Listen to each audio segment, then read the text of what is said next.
Good afternoon, everyone, and welcome. My name is Maggie Abdella with Bennett Mercado Hospitality, and we are very lucky to have today a special guest, the founder and CEO of Africa Rome, Ruette Westhuizen. And hopefully I have gotten her last name correct. Very, very good to meet you virtually, Ru, and thank you for joining us today. Thank you very much for having me. Good. We love that you're with us, and we love that you're with us at RepFest. I know that we have a couple items that you wanted to share with the group. Do you want to maybe kind of talk about how you started Africa Rome, and then we can move into the first piece? Yes, thanks so much, Maggie. Hi, everyone. Good afternoon. It's lunchtime in your part of the world, and in the west coast of America, it's still morning. Here in Africa, it's evening, and we're going to.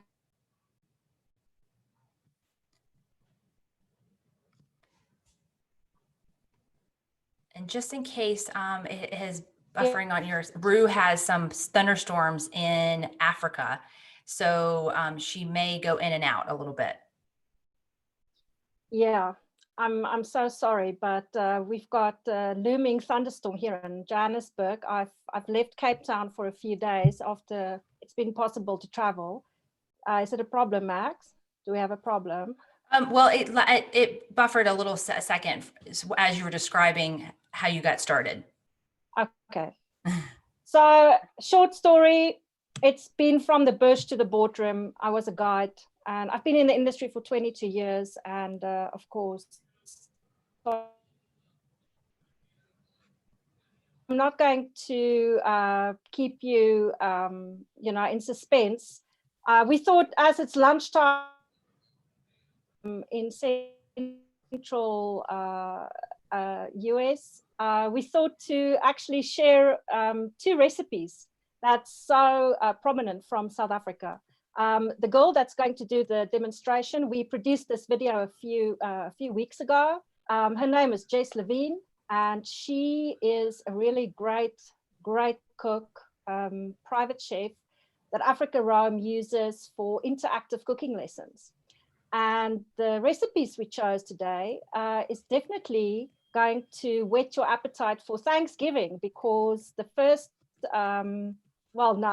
the second recipe is actually a pumpkin donut.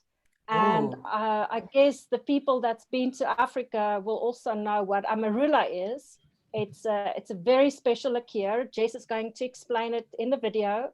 And then she's going to do the main course, which is a Cape Malay mussel pot.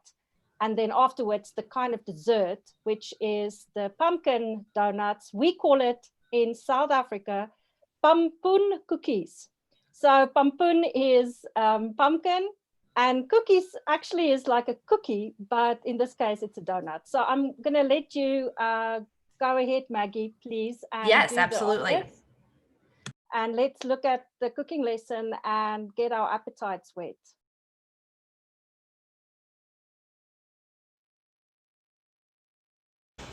Hey everyone, my name is Jess, coming to you live from my kitchen. I've partnered with Africa Rome today to do this RepFest presentation and to give you a little bit of a taste into Cape Town and South Africa, which is my home. Now, I started life as a chef, but I've traveled all over the world. I wear many hats in my job. I'm a private chef, but I also do a lot of international consulting, and I like to call myself like a visual storyteller. I do a lot of food media as well. And in my role, in my job, I've traveled everywhere. I've eaten at the best restaurants. I've lived in Asia. I've traveled the whole of Italy and France. And I've got to say, through all of these experiences and eating at all these wonderful places, there's nowhere quite like South Africa. It speaks to me on another level that you just don't find anywhere else in the world. Our cultures are so diverse and our people are so interesting. And our unique situation and position at the bottom of Africa has meant that all of these cultures have interacted and just created their own unique vibe, which is truly special. While our South African history can be a little bit dark in terms of the history of colonialism and slavery, the histories of these have really birthed truly unique and interesting cultures. So I'm from Cape Town, and this is a perfect example of a melting pot city. we were a trading post, and we have a lot of different and interesting influences. So the first one we'll be looking at today is Cape Malay. Now, the Cape Malays are found in a little enclave in Cape Town called the Bo-Kaap, and they have a truly unique and rich heritage filled with a lot of spices and really interesting, like, punchy flavors. So I'm going to be combining all of that today into a really nice mussel pot, which is going to be super easy for you guys to do at home. It takes about 20 minutes max to prepare, and we're going to be serving this with some lovely crusty bread. Then the other culture we're going to be looking at is Afrikaans, and that's derived from our Dutch descendants and our Dutch heritage in South Africa. So the Dutch were one of the first people to colonize South Africa, and we're going to be doing these delicious pumpkin fritters. Now, I chose these because I know it's going into fall in the States right now, where a lot of you are based, and everything pumpkin everywhere, pumpkin spice lattes, all of that jazz. So I think these are really good. We call these pampoen cookies. You guys can call them pumpkin donuts, and we're going to be serving them with this delicious amarula caramel sauce today. Now, amarula is a local alcohol. It's kind of like Bailey's Irish Cream, but so much better, and it's made with the marula fruit. Now, when added to salted caramel, it is absolutely insanely delicious. So I think if you make these this weekend, you're going to be a serious family favorite around your dinner table. And it's going to play in nicely with all the fall seasonal ingredients that are going on in the States right now. So guys, thanks for joining me for this presentation today. I really look forward to showing you a little bit more of South African culture, and I hope you enjoy learning a little bit more about us through this interactive cooking lesson. So we're going to be starting with our Cape Malay mussels today. You're going to want to just add a little bit of olive oil to a pan. About 2 to 3 tablespoons is going to be good. And if you miss any of these instructions, don't worry, because we're going to give you a recipe PDF. After you've added your olive oil to your pot, then you're going to add in your onions, your ginger, and your garlic. You're going to give everything a little stir together, and then you're going to pop your pot on a medium heat and cook your onions until they're soft and translucent, like in the image above. Now, once they get to that stage, you're going to be able to add in your spice mix. Now, the ratios for your spice mix are going to be in our recipe PDF, which you'll all receive. Give everything a little stir and fry it for about 2 to 3 minutes until the spices are smelling really delicious. While the spices fry, it's a great time to get our toast on. So heat your oven to grill, then place some bread in a roasting tray and drizzle them in olive oil. Pop them under the grill for 2 to 3 minutes each side, or until golden brown. Back to our mussels. I've got about 2 kgs of clean mussels here, which will serve 2 very hungry adults, or 4 as a starter. Now we're going to go in with a little bit of white wine. We've used Iona, which is one of our favorite local vineyards. You're going to want to turn your heat up now, and as soon as you see steam, it's time to add your lid onto your pot. Good afternoon, everyone. Good morning to some people on the West Coast, and good evening to other people around the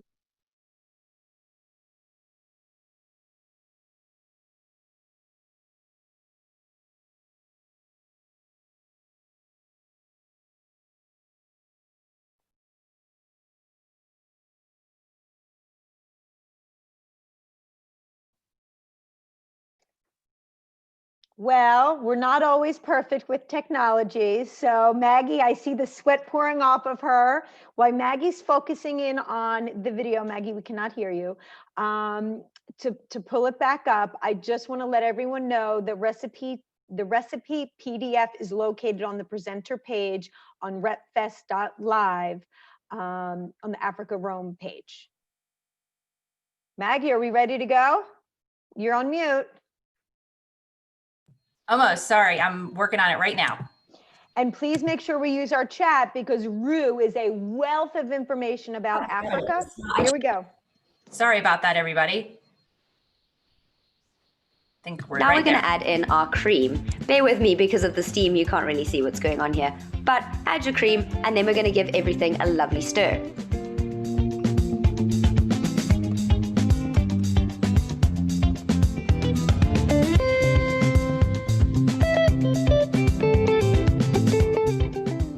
Once you've given your mussels a good stir, making sure none of them escape from the pot, it's time to serve.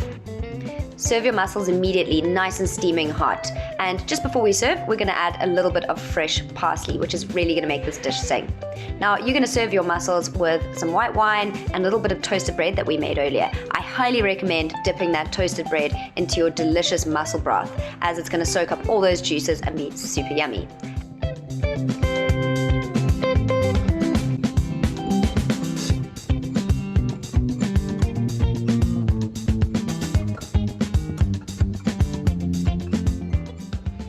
mussels that we used for our recipe today are sustainably sourced from a farmer in Saldanha Bay. Now, if you would like to join us on a mussel forage and cook your own mussel pot on the beach, please do get in touch. It's one of the amazing experiential food tours that we offer at Africa Rome.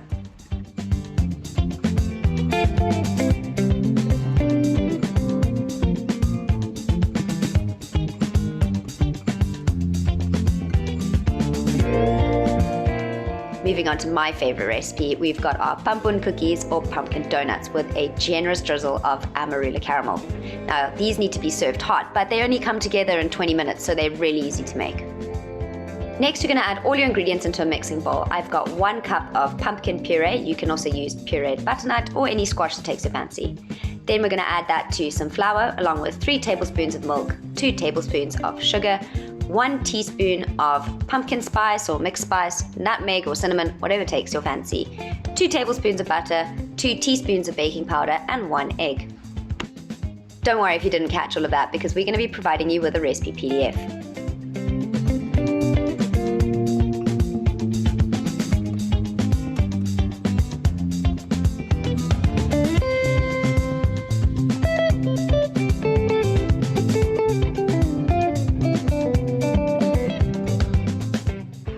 Before I give everything a mix together, I like to add a pinch of salt. This is going to bring out the flavors of our spice and our pumpkin and make everything just taste that much more delicious. Keep mixing your batter with a spatula or a whisk until it's nice and smooth, just like this. Then you're going to want to go and heat your oil to about 160 degrees. Don't get it too hot or your donuts are going to fry too quickly and be raw in the middle. When you think your oil might be ready, you can drop in a little bit of batter. It should fizzle and bubble straight away, just like these donuts are doing. Once the oil has come to temperature, you're going to want to drop in tablespoon-sized blobs of batter. Don't go larger than a tablespoon or your donuts won't cook through. These are going to take about 2 to 3 minutes to cook completely. Fry your donuts until they're starting to look golden brown on the underside. Then you're going to grab a metal spider and give them a flip over and cook them on the other side until completely done. If you think your oil's too hot, simply turn the heat down a little bit.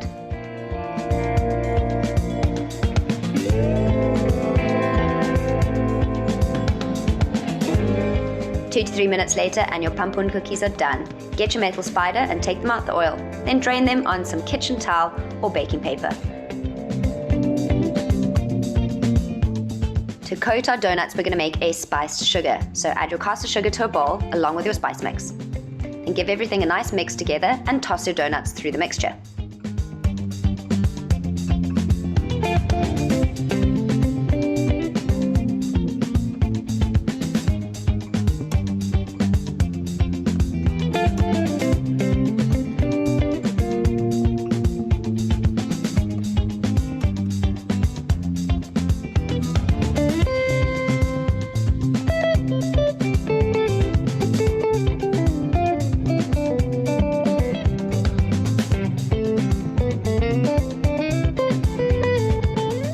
Once your donuts are nicely coated, use your metal spider again just to shake off the excess sugar.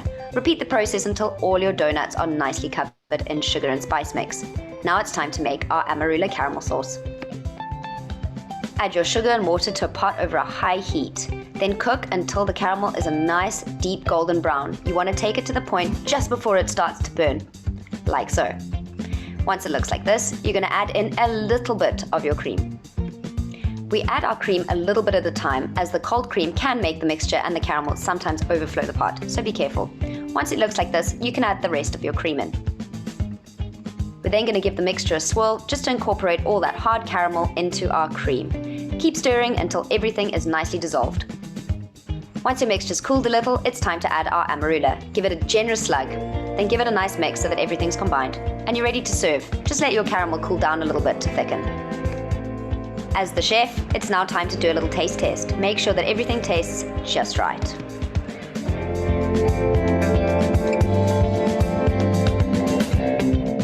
It's time to serve. Drizzle your fritters in a lot of caramel sauce and place them on the table. It'll make about 30, so decide to share if you want or enjoy the whole plate yourself. So just to wrap things up today, I hope you guys really enjoyed our food presentation and our insight into South African food and culture. Now, the presentation you saw today, that is offered on Africa Roam's travel itinerary. You can join me or one of my amazing team members on a food experience just like this. Or we're going to tailor make one to suit your needs. We've done muscle pots on the beach, we've hiked up Table Mountain and done like bespoke picnics. So there's a multitude of things that we can do to make your travel experience just that little bit more special. Thank you so much for joining us today, and I hope you really enjoyed everything and learned something new, and you go home and cook the recipes. Cheers. Thank you. Rue, I'm going to turn your camera back on. There we go. Hi, Maggie. Hi. Hi, everyone. Well, I hope that was enjoyable. We really just wanted you to enjoy something of South Africa when you're celebrating Thanksgiving, which is coming up at the end of November. And of course, it's my favorite holiday, even though I'm not an American, but I always love being in the United States during November to be with friends and to enjoy this very special tradition that you all enjoy. The next video that we're going to show is going to be between a conversation between Victoria Erskine and myself. I have to apologize. This is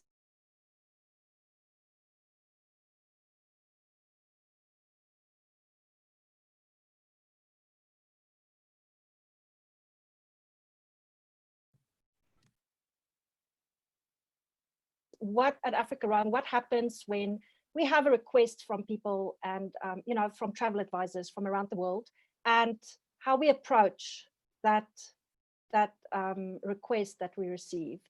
I'm someone that likes to jump on the telephone or to connect with Zoom and just to create that personal interaction with you, because I do believe that, as we all know, that this whole industry, our relationships with each other is really what it's all about, and that human connection.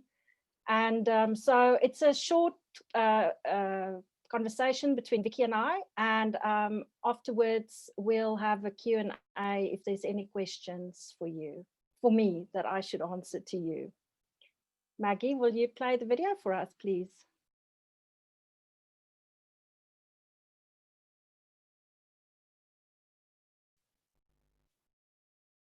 I think I've lost Maggie.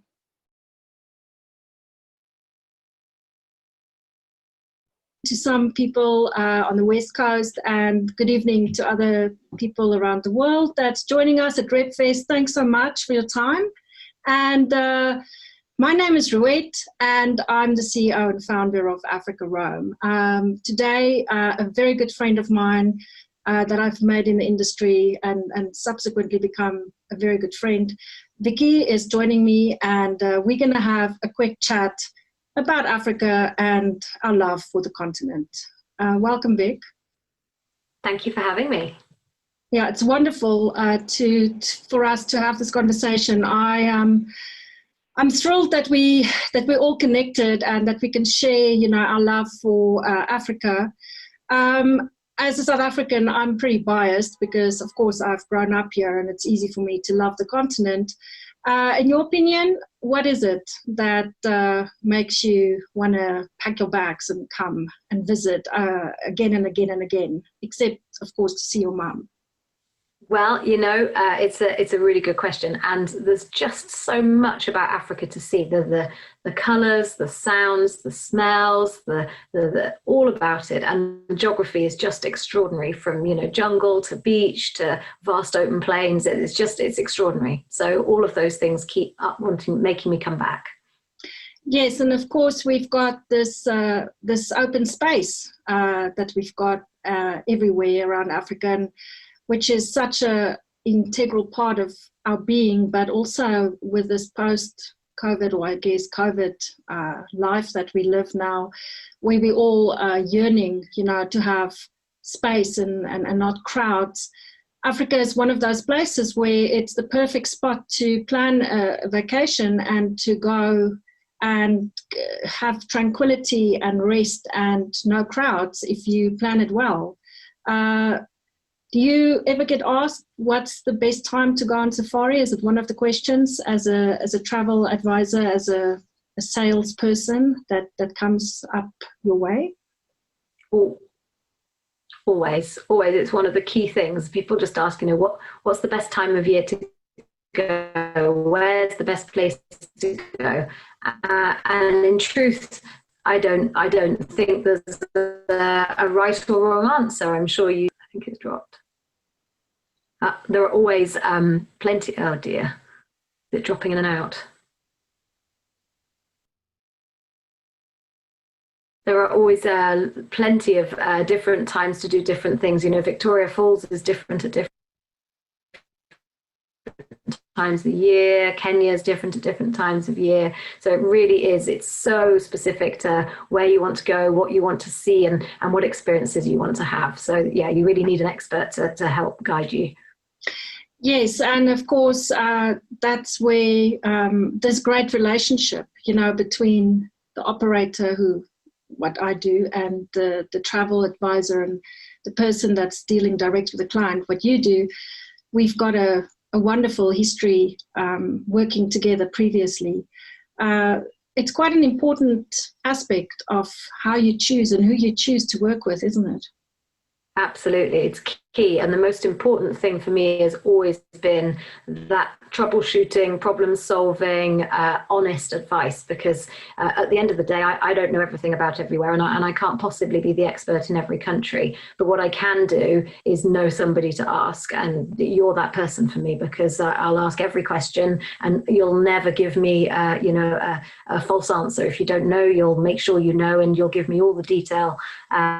And it just means that you're, reassured in your recommendations for clients. And I can't know everything, but I do have a contact that always will. And you do that for South Africa and soon to be East Africa too. Yes, I think that's the trust aspect that's so important. When I'm the expert in Africa. Are you the world expert? You have to sell the entire world. So it is, you rely on people. You want to be certain that there's someone there to make sure that your guests are taken care of.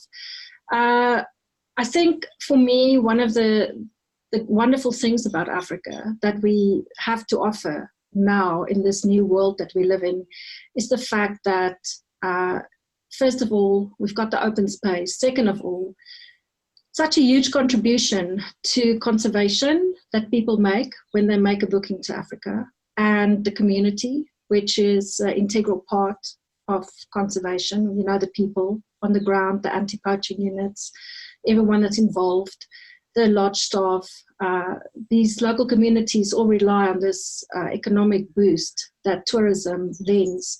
And I do encourage people to try and book Africa and come and visit, because I can guarantee you're going to be coming once, and or you'll come once here, and then you'll be planning your next trip, because of course it's so diverse and there's so much to do and see. Just to put you on the spot, Vic, what's your favorite country in Africa? Oh, well, it's always one that I'm asked, and I think Botswana has to be a win for me in terms of the environment, the bird life, and the scenery. I absolutely adored it. So Botswana definitely is a top place. And then I think Serengeti, Tanzania, is just extraordinary. The vast open plains really is very, very special and unique. So I think I'm going to have to give you two. That's okay. I understand that you have to come at least twice in your lifetime. Thank you very much for your time. And, I miss seeing everyone at trade shows and just being together and having a glass of good South African red wine. But hopefully we'll be able to travel soon, and hopefully we can encourage people to come to Africa and to enjoy the adventure. There's a season for everything, and the drama of wildlife that awaits you. So hopefully we can entice people to come and visit us. Fantastic. Thank you so much. Thank you for having me. Bye, Rue. Bye.